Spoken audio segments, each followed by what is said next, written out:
ова прашање, гледайте, тука се собрани просветни работници кои што изминатите 7 години интензивно работеа на креирање и имплементирање политики во интерес на просветните работници, да се покачат платите, да се со тоа зголеми животниот стандард. Сметам дека ставот на премиерот дека сега не може да се покачат платите, исто така и на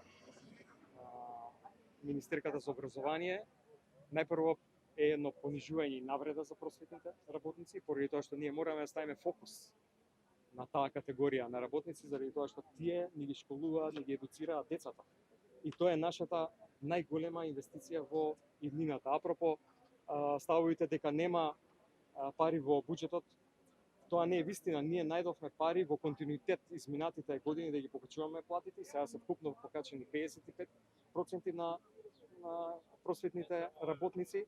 Сметам дека е само изговор. И сметам дека изјавите и на премиерот, и други министри, министерката за образование се во насока да тоа да сакаат да бидат само мајстори на илузијата во државата. Тоа што го зборат не е вистина.